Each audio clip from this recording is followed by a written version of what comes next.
Հանքարդյունաբերությունը սկսում է երկրաբանությունից։ Հանքի աշխատանքը երկրաբանից է կախված։ Այ հիմա այս էքսկավատորները, որ ամեն մեկը միտեղ կանգնած է, սենց չէր լինի, եթե երկրաբան չլիներ։ Երկրաբանությունը ամենակարևոր մասնագիտություններից մեկն է, առանց որի հանքերը չեն կարող շահագործվել։ Երկրաբանությունը հետաքրքրասեր, խելացի մարդու մասնագիտություն է ամբողջ աշխարհում պահանջված։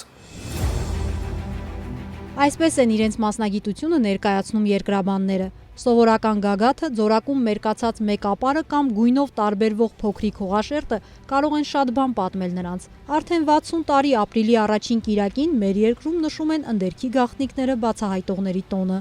Երկրաբանությունը առաջինը հենց սկսվում է դաշտային աշխատանքներից, այսինքն բնության գրկում ես լինում եւ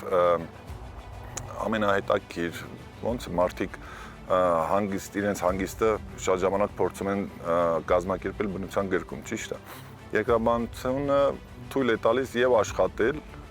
բնության մեջ եւ վայելել բնության գեղեցկությունը,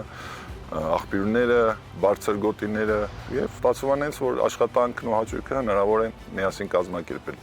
Սա զարգացող մասնագիտություն է, մուրճին, կողմնացույցին ու ձեռագիր քարտեզներին փոխարինելու են եկել տրակտորները, GPS-ներն ու համակարգչային ծրագրերը։ Երկրի ընդերքն ուսումնասիրելու համար հորատող սարքը հասնում է 500, երբեմն էլ 1000 մետր խորություններ ու այնտեղից դուրս բերում ապարների նմուշներ։ Ես հիմա ձեզ ցույց տամ երեկվա նմուշարման բլոկն է,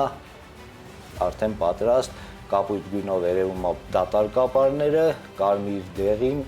գույներով արդեն մեր հանքաքարն է, որտեղ ինչ պարունակություններ ունի։ Ստե այս պահը ցույց է տված պղնձի էկվիվալենտով։ Բայթեցումից հետո մեր երկրաբանները գնում տեղում նշում են մեր GPS սարքերի օգնությամբ կոնկրետ կոորդինատներով, որտեղ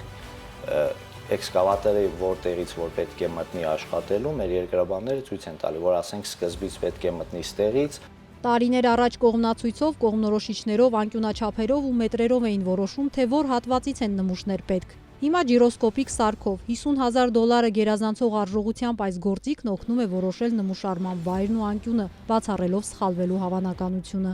Առաջներում այս ծրագրերը չկար, բոլորը արվում էր ձեռքով, քարտեզների վրա, ամեն ինչ ձեռքով էր արվում։ Իսկ հիմա ծրագիրը կոորդինատները տալիս ես, ինքը բազա ունենք, բազայում հավաքված բոլոր հորատանցքների բազան մենք ունենք, այսինքն եւ կոորդինատներով, եւ պարունակություններով ու ծրագիրը մեզ հնարավորություն է տալիս բոլորը sense on-line այսպես տեսնել։ Այսինքն նույն երեկվա տեսած նմուշարկման բլոկն է։ Այսօր արդեն պատրաստ ունենք մենք։ Երկրաբանի ամենալավ աշխատասենյակը բնությունն է, ասում են մասնագետները։ Ամենասիրելի փուլերը որոնումն ու հետախուզությունը, որի հաջող ավարտը պարտադիր տոնվում է մոտակա գյուղից գնված գառով։ Աշխատանքը ավարտվում է շատ լավ արդյունք ունենում, գառն էլ պիտի մորթի էլի։ Դաշտում ամեն մարդու համար հետաքրքրություն կգտնվի, օրինակ մանգալը փորձել արդեն այդ որ ման ես գալիս ինչ-որ բան ես գտնում, դա արդեն ինքնին իրանով հետաքրքրացնում է ամեն ինչ։ Միշտ էլ երկրաբանը պիտի քայլի, գնա, հասնի մոտիկանա, ձեռ տա քարին, ջարդի, նայի եւ որոշ գրառումներ անի։ Կապված հանքայնացման կամ փոփոխության հետ կապված հիդրոթերմալ եւ այլ երկրաբանական ուսումնասիրություններ կատարի։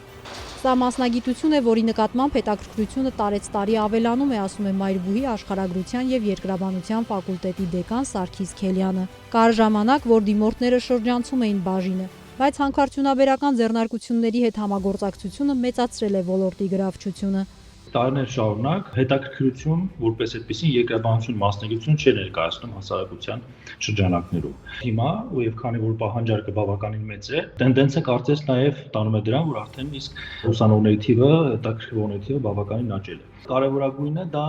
ինչպես նշեցիք, համագործակցություններ մեր գործընկերների հետ, ինչպես մասնավոր, այնպես էլ պետական գերատեսչությունների հետ եւ ի պատիվ մեր գործընկերները ֆիքսել են այն հանգամանքը, նաև ներդրում են անում տվյալ ոլորտում, այսինքն կրթական համակարգում։ Ենթակառուցվածքների ձևավորումից մինչև կարիերայի խնդիր են լուծում։ Ընդ որում նաև այդ թվում նաև այդ շրջանակներում նաև չկան ուսանողներ, որոնք սոցիալական խնդրի պատճառով կարող են ուսումից զերծ մնալ։ Հանքարդյունաբերությունից զատ երկրաբանները որոշիչ դեր ունեն քաղաքաշինության, ջրային ռեսուրսների կառավարման, բնական աղետների կանխատեսման, շրջակա միջավայրի պաշտպանության, էներգետիկայի եւ շատ ու շատ այլ ոլորտներում։ Տիգրանուհի Բադալյան, Ռոբերտ Օհանջանյան, Սյունիք լուրեր։